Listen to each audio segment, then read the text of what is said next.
Everybody, welcome back to Record-ology.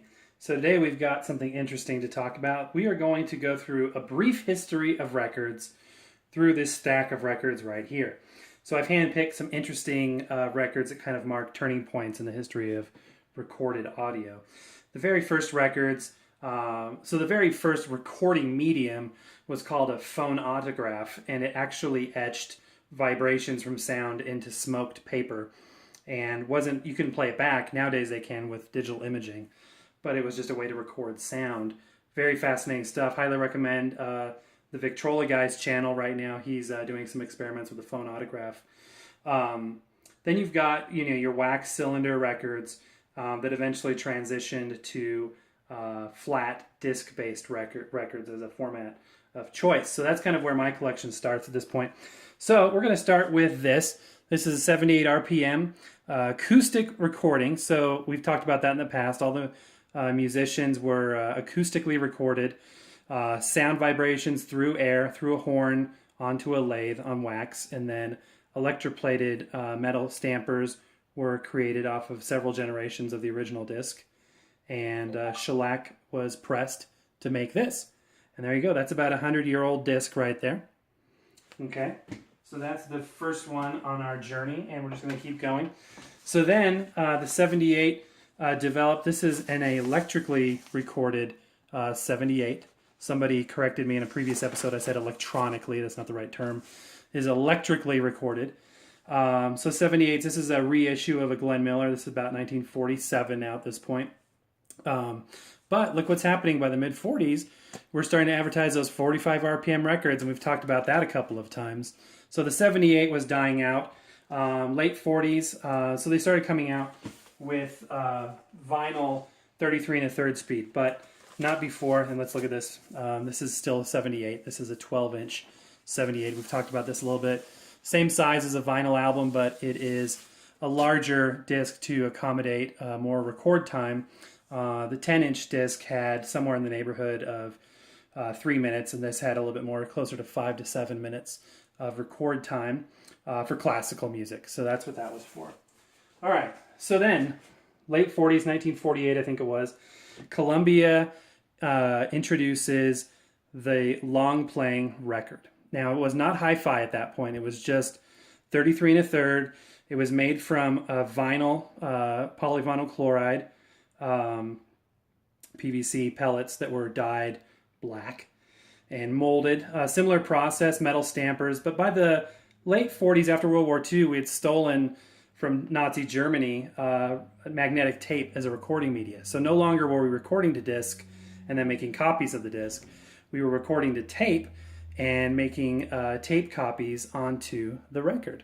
So this is an example of an early, I don't think this is as early as 1940s, but this is probably a 50s era Columbia record. This particular one is real thick. You hear people, a lot of vinyl enthusiasts talk about, 180 gram, high-end vinyl. What that means is it's thicker. It's a higher density, thicker vinyl is less prone to warpage, because that's one issue with vinyl records is they warp, especially the thinner. As soon as we'll show you some other ones that were really prone to that warping.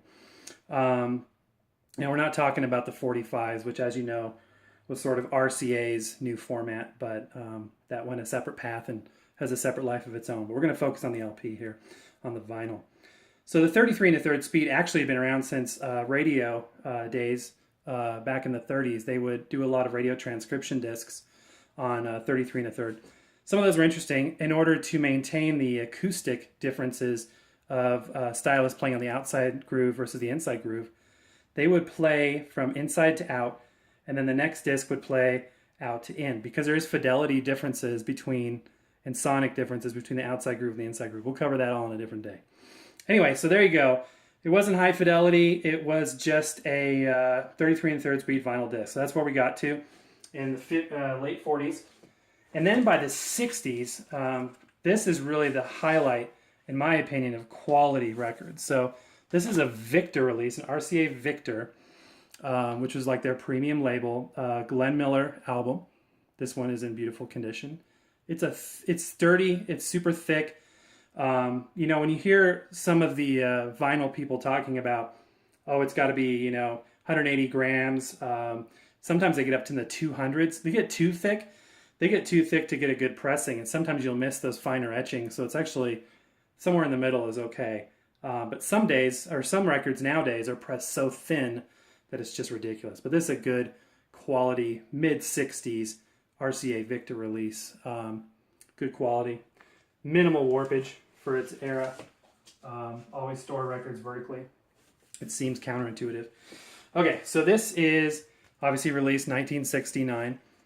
By this time, RCA was developing a technology called dynaflex. In fact, they had done it sometime sooner. These discs are a lot thinner, and they are more flexible. And so not only was dynaflex like a thinner, flimsier record that was cheaper to produce, more prone to warpage, but there was a problem where old record players, people that had some of the early, especially 50s era, 33 and a third vinyl record players, the bottom of the stylus was rounded and it didn't fit into the groove very far.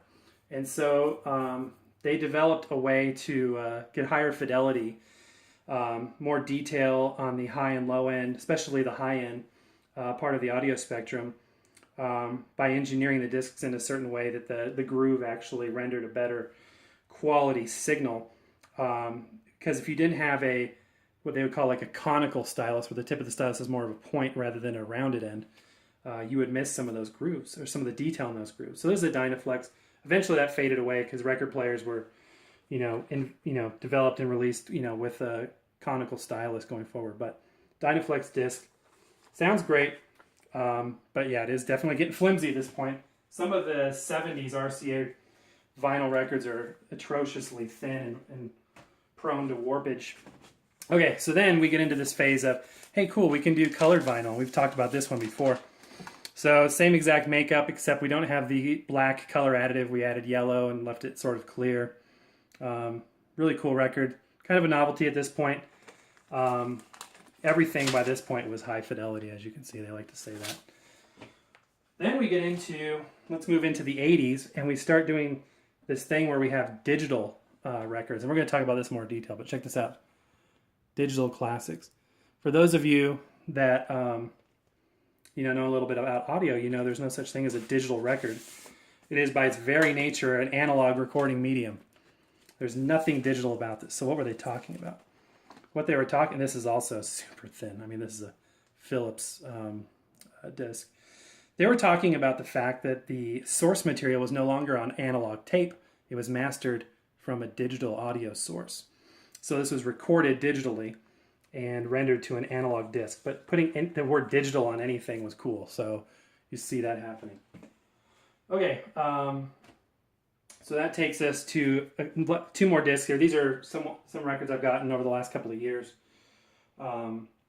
This Wizard of Oz disc is very, very thin. Actually, this came scratched right out of the sleeve. But again, digital master. Really good quality sound. Fun disc to have. This particular edition would have the black vinyl. You could get one that had the green for the special commemorative. I'm sorry, all these labels are upside down. But you could get a special green vinyl edition. But this is released probably about 3 years ago.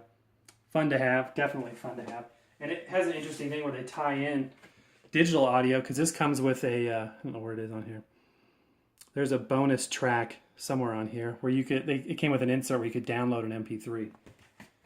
So, you get some digital audio and analog audio. Again, mastered from a digital source. But that's why, any album that was released, from the mid-50s on sounds great now on a CD release or a digital release because it was all recorded on very high-quality magnetic tape. And I'm not talking about, these kind of tapes. I'm not talking about compact cassettes. I'm talking about reel-to-reel tape. On like 1/4-inch tape. That was a very high quality recording medium. Something that stuck around for a long time. All right, last record here in our history of records. This is a brand new release. And, oh, look at that. Color vinyl is back in again. We'll review this one on another episode, but super cool. This one is a pretty good quality. I don't know if it's 180 grams or what the weight is. And by the way, that just refers to the weight of the record. But yeah, that's super cool there. Red, semi-translucent vinyl. All right, there you go, guys. If you have any comments, please leave those below. Please don't forget to subscribe. And if you could share this on Facebook or Instagram with your friends, I would really appreciate it. And again, thank you for watching and have a good rest of the day and happy record hunting.